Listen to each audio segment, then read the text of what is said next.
Hello students, in this lecture we will learn about measures of dispersion।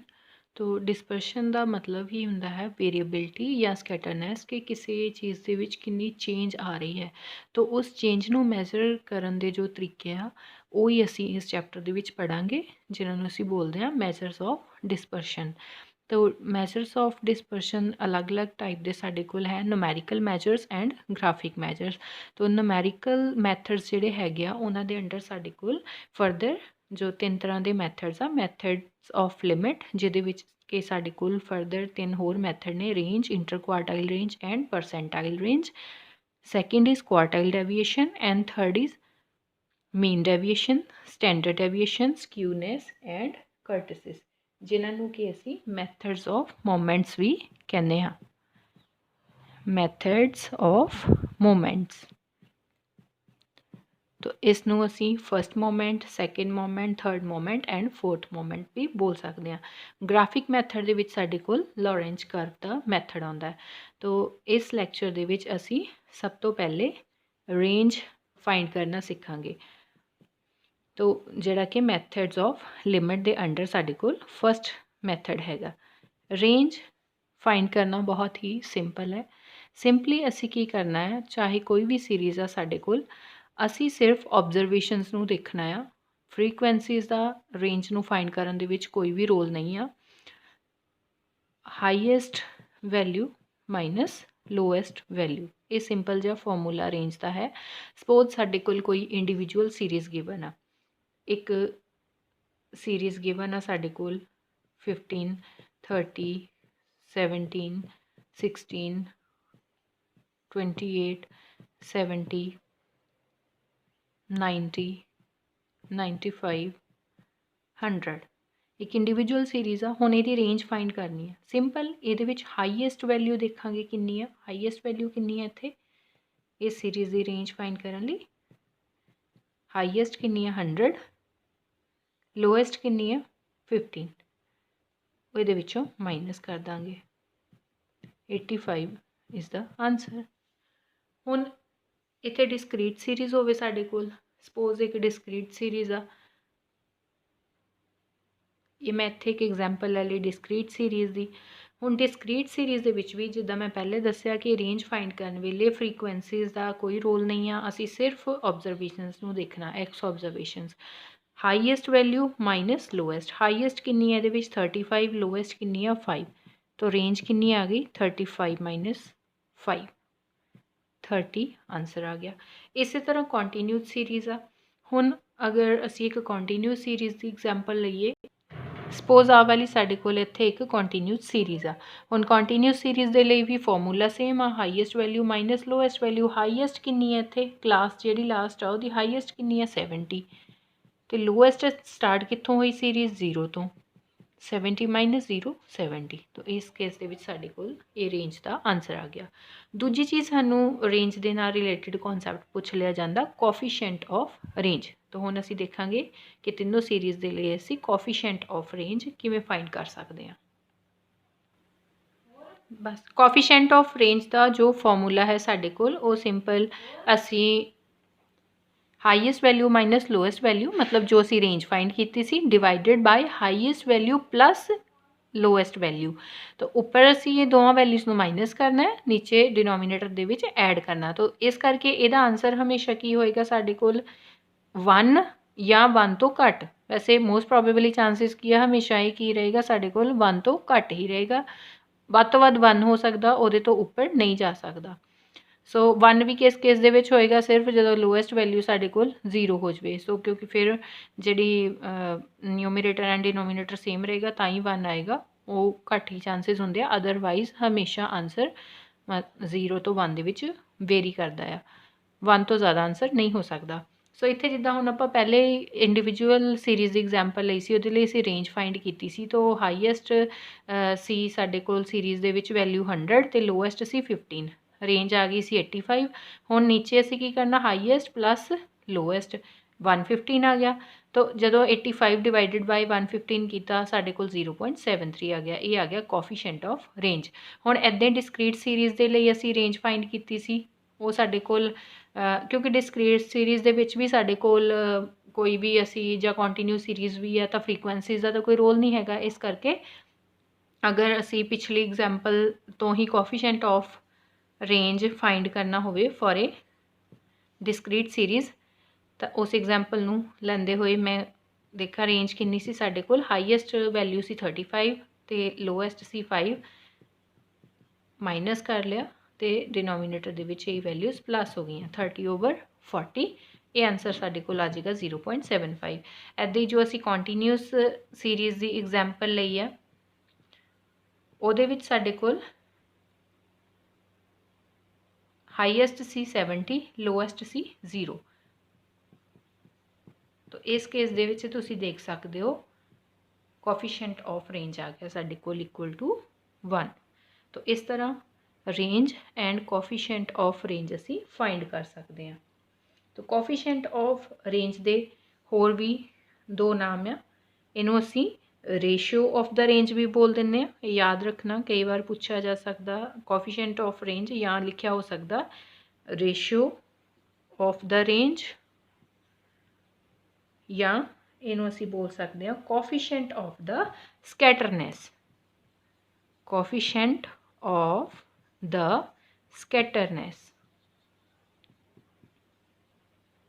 तो scatter होना मतलब कि हुंदा किसी चीज़ का बिखर जाना तो डिस्पर्स हो जाना खिलर जाना। तो इसलिए इनू असी बोलते हैं स्कैटरनेस मतलब चेंज आ जाना ओरिजिनल पोजीशन तो डेविएट होके कोई चेंज आ जाना। नैक्सट जिहड़ा मेजर है वो है साडे कोल इंटर क्वार्टाइल रेंज।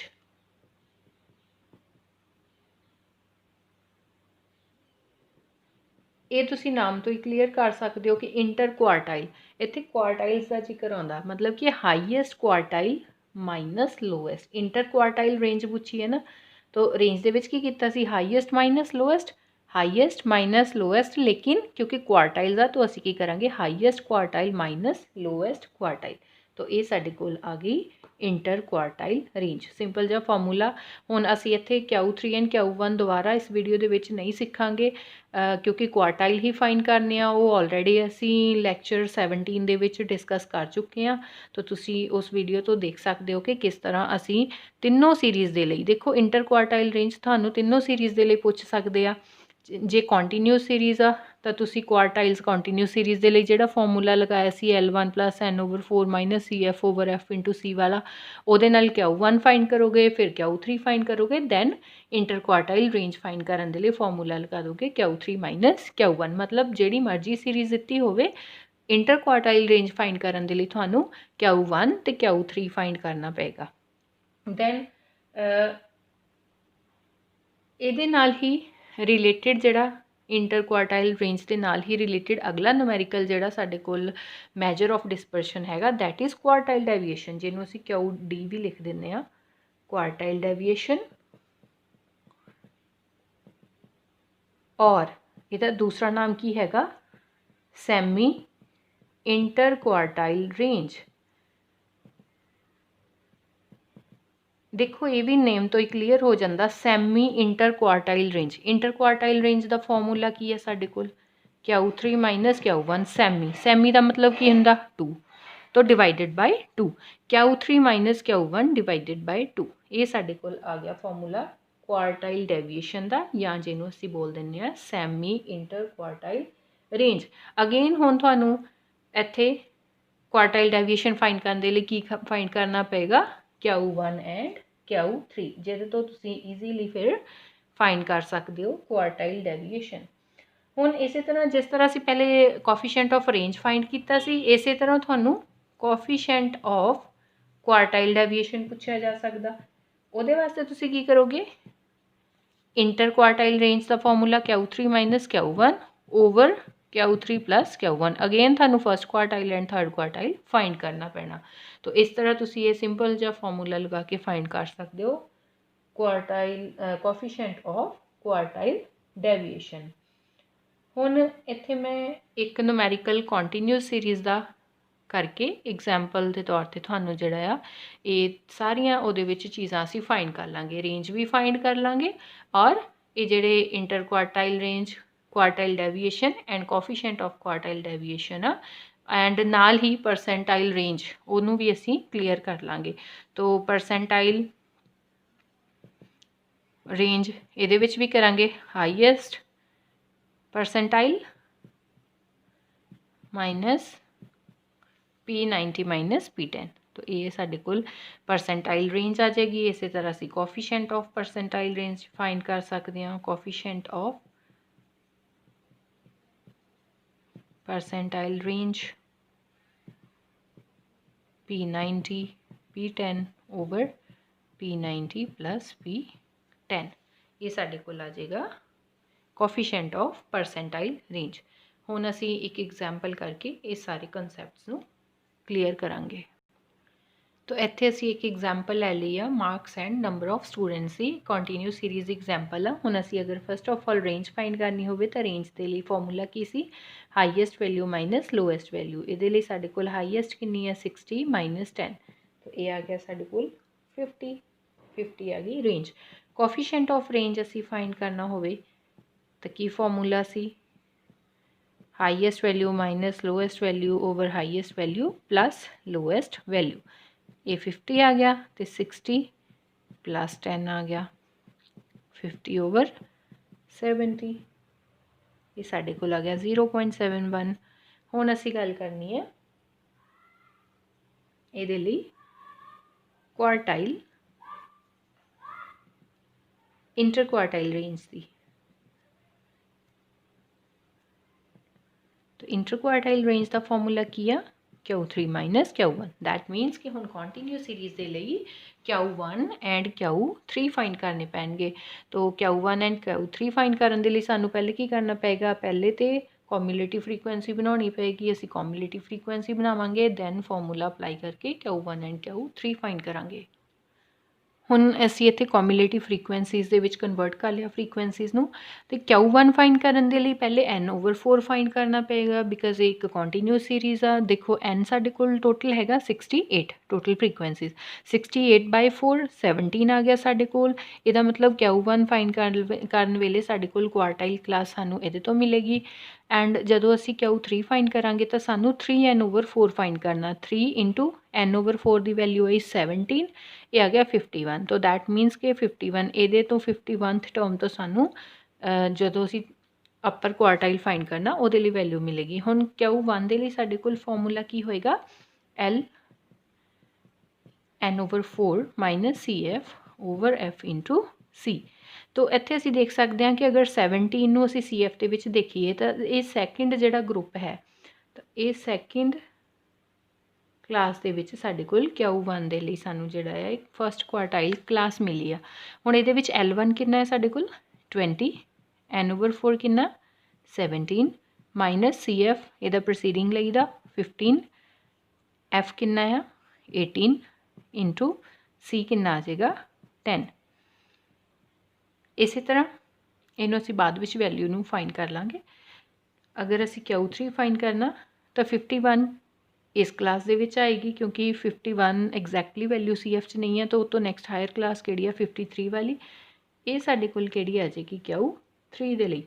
तो Q3 दे लई L1 हो गया 30 N/4 कितना आ 3N/4 51 माइनस CF कितना है साडे कोल 33 F कितना आ जाएगा ये वास्ते 20 इंटू क्लास डिफरेंस कितना है 10। तो इत्थे ये दोनों वैल्यूज़ ने जदों असी सॉल्व किया Q1 साडे कोल सॉल्व करके 21.1 आ गया Q3 आ गया 39। सो हुण इंटर क्वार्टाइल रेंज फाइंड करन दे लई Q3 माइनस Q1 39 माइनस 21.1 ये आ गया 17.9। सो इत्थों हुण असी अगर क्वार्टाइल डेविएशन फाइंड करनी होवे ये इंटर क्वार्टाइल रेंज आ गई। क्वार्टाइल डेविएशन या सैमी इंटर क्वार्टाइल रेंज इहदा फॉर्मूला की हुंदा Q3 माइनस Q1 ओवर 2 तो दैट मीनस 17.9 ओवर 2।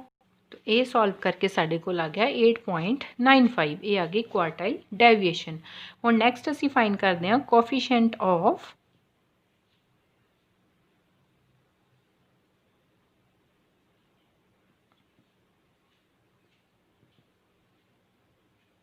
क्वार्टाइल। तो एक कोफिशिएंट फाइंड करन लई Q3 minus Q1 over Q3 plus Q1। Q3 minus Q1 कितना आ 17.9। तो इत्थे जदों असीं क्वार्टाइल डेविएशन फाइंड करन लई Q3 प्लस Q1 कीता आ गया 39 प्लस 21.1 60.1 डिवाइड करन ते वैल्यू आ गई 0.29। ये आ गया कोफिशिएंट ऑफ क्वार्टाइल डेविएशन। तो इस तरह तुसीं देख सकते हो कि असी रेंज भी फाइंड कर ली, coefficient of range, inter quartile range, Q1 ਉਹਦੇ ਵਾਸਤੇ Q3 एंड Q1 फाइंड किए, दैन Q3 माइनस Q1 आ गया साढ़े कोल inter quartile range, then Q3 minus Q1 divided by 2 करके क्वार्टाइल डेविएशन या जिन्हों असीं सैमी इंटर क्वार्टाइल रेंज कहते हैं वो फाइंड किया, then coefficient of quartile deviation find किया।